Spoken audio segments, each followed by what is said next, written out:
Doctor Yunus পদত্যাগ করবে আর মাত্র ৪৮ ঘন্টার পরই বাংলাদেশের মানুষ নতুন একটি খবর পেতে যাচ্ছে। এক পক্ষ আনন্দে মিষ্টি বিতরণ করছে আর এক পক্ষ দুঃখে ফেসবুকে পোস্ট করতেছে। আসলে বাঙালি কখনো মানি লোকের মান রাখতে পারে না। ইউনূস সরকার যদি একবার চলে যায় তাহলে বুঝবে বাঙালি কাকে হারিয়েছে। সুখে থাকলে আসলে আপনাদের ভুতে গেলেন। আপনারা বাঙালি সুখে আছেন বিদায় ইউনূস সরকারকে সরানোর জন্য অনেক চেষ্টা করতেছেন। বাহিরের দেশগুলো থেকে চাপ ক্রিয়েট করতেছেন এই সরকারের উপরে। যে সরকারকে আপনারা ভালোবেসে আজকে গদির ভিতর বসালেন, আজকে তাকেই উঠানোর জন্য আপনারা লেগে পড়েছেন। আমরা সাধারণ জনগণ, আমরা কোনো রাজনীতি করি না, রাজনীতির জন্য আমরা কোনো সরকারও পরিবর্তন করি না। আমরা জনগণের ন্যায্য অধিকার হাসিল করার জন্য সবসময় কথা বলে যাই। এই সরকার পদত্যাগ করলে সাধারণ জনগণের কি উপকার হবে সেটা আমার জানা নেই, তবে এই সরকার পদত্যাগ করলে কারো না কারো উপকার হবে বলেই তারা পদত্যাগ করাতে যাচ্ছে। ডক্টর ইউনূস দেশে আসার পর থেকেই দেশে নানা ধরনের উন্নয়ন হচ্ছে, তবে সোশ্যাল মিডিয়ার ভিতরে সেগুলো প্রচার বা প্রকাশ হচ্ছে না। অসংখ্য মানুষ মজা নিয়ে পোস্ট করে যাচ্ছেন, এবার তো গদি লড়ে গিয়েছে ভাই, এবার তো এখানে আর ডক্টর ইউনূস থাকবে না। হ্যাঁ, এরকম গুঞ্জন নেট নিয়ে ছড়ে যাওয়ার পর থেকে মানুষের মনে হাজারো প্রশ্ন। যখনই ডক্টর ইউনূসের কাছে যাওয়া হলো, তিনি বার্তা দিলেন, হ্যাঁ আমি পদত্যাগ নিয়ে ভাবছি। এই বাংলাদেশের মানুষ এক নক্ষত্রকে হারাতে যাচ্ছে। তিনি তার স্বার্থের জন্য নয়, বরঞ্চ আমাদের স্বার্থ এবং দেশের স্বার্থের জন্য কাজ করে যাচ্ছেন। আপনারা না সবসময় বলেন আমরা স্বৈরাচারের বিরুদ্ধে, তাহলে এখন আপনারা কার পক্ষে?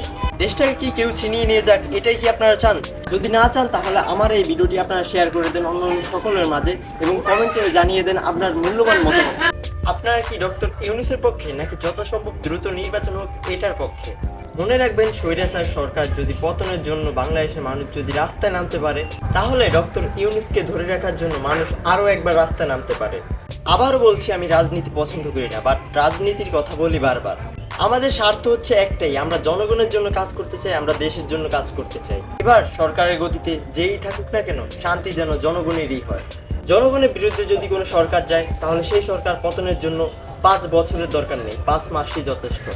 কারণ বাঙালি এখন প্রতিবাদ করতে শিখেছে। এই স্বাধীন দেশের ভিতরে যদি কারো স্বাধীনতা হস্তক্ষেপ করতে চায়, তাহলে বাংলাদেশের মানুষ আবারও একবার রাস্তায় নামতে পারে। সেই দিনটা খুব ভয়াবহ হতে পারে। আমি দেশের ভিতর থাকি, দেশ নিয়ে সবসময় চিন্তাও করি, দেশের মানুষের ন্যায্য অধিকারের জন্য কথা বলি, আর এই জন্য অসংখ্য মানুষ আমার বিরুদ্ধে। আজ ডক্টর ইউনূসের পদত্যাগ চাচ্ছে যে, এত চাপ দিয়ে এত লাভ নেই। বাংলাদেশের জনগণ ডক্টর ইউনূসকেই চাচ্ছে। আপনি একজন দলীয় নেতা ভাই, আপনি আপনার স্বার্থের জন্যই কাজ করছেন। আমার এই ছোট্ট মাথায় এতটুকু জিনিস ঢোকে না, যদি ডক্টর ইউনূসের পদত্যাগ হয় তাহলে বাঙালি মানুষ এত খুশি হতে পারে। ভারত কেন এত খুশি হচ্ছে? মোদী সরকার এত হুড়ি করে লেগেছে ডক্টর ইউনূসকে সরানোর জন্য। এখানে তাদের স্বার্থটা কি? ডক্টর ইউনূস যদি পদত্যাগ করে, তাহলে পদত্যাগ হওয়া মাত্রই বুঝতে পারবেন আপনারা কি হারিয়েছেন। নোবেল প্রাপ্ত একজন মানি লোকের মান বিভিন্ন দেশ দিতে পারলো, বাট আপনারা দিতে পারেন না। আবারও বলছি, হারিয়ে দুঃখ পেয়ে কোনো লাভ নেই, হারানোর আগে জ্ঞান খাটিয়ে বোঝা উচিত। এতে করে আপনাদের খুব শান্তিই হবে।